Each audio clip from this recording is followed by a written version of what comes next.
Salut, c'est Ken, bienvenue sur cette vidéo. Hier, on m'a posé une question très intéressante et j'avais envie de te la partager. Et cette question, elle concerne l'alcool. Donc tu vois, l'alcool dans notre pays, c'est vraiment ça fait vraiment partie du paysage. L'alcool, ça nous concerne tous. À chaque événement, on te propose un verre. Donc cette vidéo est très intéressante. Et la question, c'était euh, comment on fait arrêter quelqu'un de boire.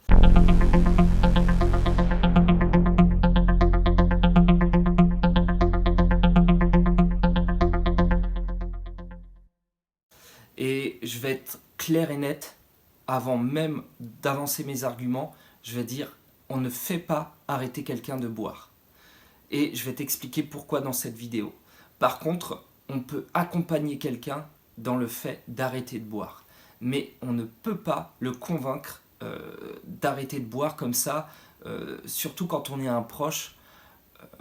C'est très compliqué parce que tes mots en fait ne vont pas le réconforter. Bien souvent quand on est un proche, on va être blessant et on ne va pas avoir les bonnes paroles, ce qui fait que ça va être contre-productif finalement. Au lieu d'aider la personne, on va la dévaloriser. Malheureusement, c'est ce qu'on fait instinctivement. Après, il y a des méthodes qu'on peut apprendre pour être beaucoup plus convaincant, pour parler plus doucement, et c'est ce qu'on va voir justement dans cette vidéo. Donc reste très attentif et reste bien jusqu'à la fin. Donc déjà, avant de continuer sur les problèmes que tu peux régler toi en tant que proche, je vais te dire en termes de chiffres, qu'est-ce que c'est que l'alcoolisme en France. Donc déjà, les addictions, c'est chaque année 800 000 hospitalisations. Chaque année en France, 70 000 décès concernant la cigarette, le tabac, 50% des faits de délinquance sont liés à l'addiction, 49 000 personnes meurent de l'alcool, des suites de l'alcoolisme ou de l'alcool, et il y a 10% d'augmentation de faits de délinquance chaque année liés au trafic de drogue. Donc tu le vois, l'addiction, ça concerne vraiment tout le monde. C'est pour ça que je trouve très intéressant de faire une chaîne sur ce thème. On en parle très peu, et pourtant c'est très très grave, parce que ce soit dans les drogues, t'en trouves partout. L'alcool, aujourd'hui, je peux t'assurer que si tu refuses un verre en soirée, tu le verras, on va te dire pourquoi tu refuses. Et puis si tu dis j'ai arrêté de boire, bon, il y en a qui vont t'applaudir évidemment, mais il y en a que ça va mettre mal à l'aise. Ah oui, d'accord. Alors que si tu dis j'ai arrêté la cigarette, on va tout de suite t'applaudir. La question se pose pas, on va dire ah super. Tu vois, il y a un malaise autour de l'alcool. Il y a, c'est tellement ancré dans notre comportement qu'on pense que ceux qui tombent alcooliques, ce sont des faibles. Et ce n'est pas le cas. On ne choisit pas sa génétique, on ne choisit pas le contexte dans lequel on vit. Et du coup, cette génétique et ce contexte, comme je le disais déjà dans la dernière vidéo, ça joue énormément sur les réactions que tu vas avoir vis-à-vis d'une drogue ou de l'alcool. Donc déjà, la première chose à faire quand tu as une addiction, que ce soit l'alcoolisme ou toute addiction, c'est d'avoir conscience déjà que tu as une addiction. Si tu n'en as pas conscience, déjà c'est foutu d'avance. Pour le moment, c'est pas encore bon, tu ne pourras pas t'en sortir. Enfin, la personne ne s'en sortira pas pour le moment. Et tu auras beau lui crier dans les oreilles qu'elle est addicte, elle ne t'écoutera pas. Deuxième point, une fois qu'elle a pris conscience de son addiction, il faut qu'elle ait envie de se soigner. Encore une fois, c'est pas toi qui vas la convaincre de se faire soigner, il faut que ce soit une démarche personnelle. Alors, pour l'en convaincre, il ne faut pas être dans l'instinct, parce que ton instinct va forcément être dans l'énervement et dans les phrases trop vite dites. Donc ça, c'est problématique parce que ça va nuire vraiment à la psychologie de la personne. Et pourquoi la personne boit ou pourquoi la personne a une addiction, c'est justement, bien souvent, pour calmer les émotions qu'elle-même n'arrive pas à gérer. Donc, si tu veux, comment on arrive à être addict, c'est souvent parce que tu as essayé quelque chose à un moment de ta vie où tu avais une faiblesse particulière, et malheureusement, ton cerveau, comme je le disais dans ma dernière vidéo, ton cerveau, il a bien imprimé que ça lui faisait du bien, et donc ça devient un automatisme.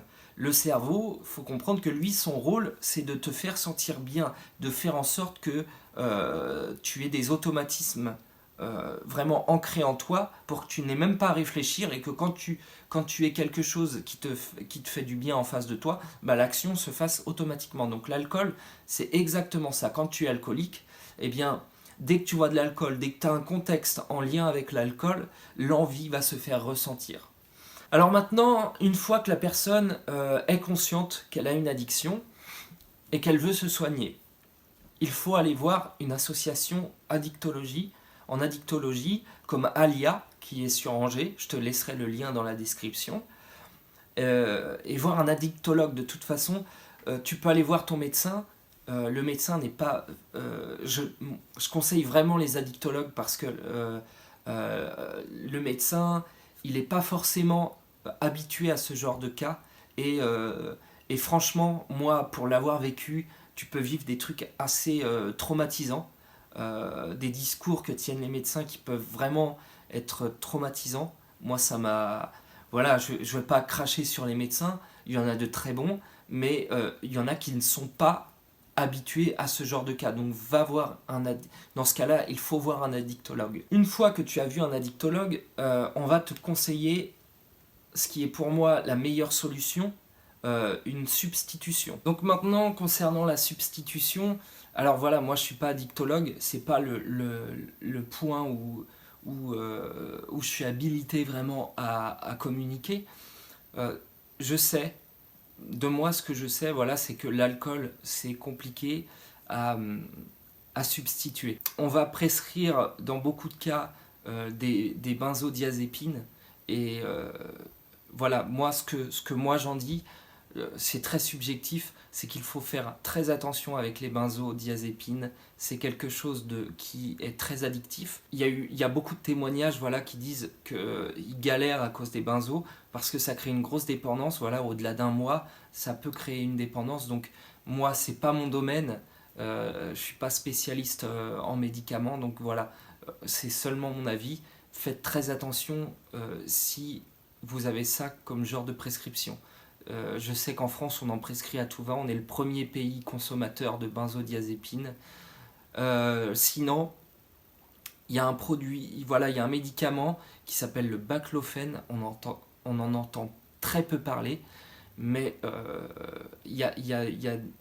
a priori, il y a des cas assez miraculeux, vraiment, pour qui voilà, l'alcool c'était un enfer et qui maintenant n'ont plus envie d'alcool. Donc voilà, ça mérite de se pencher sur la question. Encore une fois, je ne suis pas médecin, donc je dis ça pour donner des pistes, mais c'est à vous personnellement d'aller vous renseigner. Sur Internet, il y a beaucoup de témoignages, donc le baclofène, je laisserai un lien pour que vous alliez voir voilà, ce que d'autres personnes en disent. Je vous laisserai aussi une vidéo qui est très touchante sur un témoignage d'un ancien alcoolique qui parle du baclofène. Donc voilà, tout ça, ce sera dans la description. Donc pour moi, la substitution, c'est quelque chose de bien. Seulement, ce n'est pas tout. Il faut, encore une fois, être dans une démarche globale. La substitution, ça ne va pas régler le problème psychologique, les problèmes qu'il y a derrière. Et les problèmes qu'il y a derrière, bien souvent, pour moi, c'est un contexte de vie, c'est des croyances qui sont ancrées en nous et qu'il faut absolument changer. Donc comment on change ça? Il faut changer pas mal de choses dans son quotidien. Ça, c'est compliqué de l'expliquer dans une vidéo, mais ça, c'est vraiment, moi, la partie où je suis spécialisé, parce que c'est ce qui m'a permis, moi, de m'en sortir. C'est vraiment de changer beaucoup de choses dans mon quotidien. C'est la personne que tu es aujourd'hui qui a une dépendance. Si tu ne changes pas cette personnalité-là, cette identité, tu ne pourras pas arrêter l'alcool. C'est trop collé à ton identité. On ne change pas de personnalité comme ça du jour au lendemain. Ça se fait sur la durée, ça se fait progressivement. On change petite chose par petite chose. Moi, je conseille d'écrire, ça m'a beaucoup aidé. Écrire, ça permet de mettre en avant des problèmes. Ça permet de mettre sur papier les problèmes que tu as et de pouvoir voilà, de faire un constat de ce qui marche ou ce qui marche pas. Et donc toi, en tant que proche, qu'est-ce que tu peux faire? Il faut bien comprendre que c'est une démarche personnelle. On ne force pas une personne à arrêter. On doit être soutenant si on veut l'aider. Surtout pas l'enfoncer. Surtout pas lui envoyer les défauts qu'elle a, les problèmes qu'elle a causés autour d'elle. Surtout pas lui reprocher de manière brutale. Plutôt de manière vraiment bienveillante. C'est vraiment le mot qui est adapté, c'est la bienveillance. Soyez bienveillant avec cette personne. Mais sachez que c'est quelque chose de très dur à enlever. Faut essayer de comprendre la personne. Et voilà, petit à petit, si elle a compris qu'elle avait un problème, si elle va voir un addictologue, si elle change beaucoup de choses dans son quotidien, croyez-moi, ça fera la différence. Donc déjà, la première chose que vous pouvez changer dans votre quotidien, c'est de s'abonner à cette chaîne. Parce que c'est justement ce que je veux faire, aider tous ceux qui ont un problème avec l'addiction, donner mon parcours, vous aider grâce à ce que moi j'ai vécu. J'espère que cette vidéo vous aura plu, j'espère que j'aurai été clair dans mes réponses. Si ça n'a pas été clair, encore une fois, laissez un commentaire, je vous en serai très reconnaissant. Je vous dis à très bientôt, ciao, bye bye.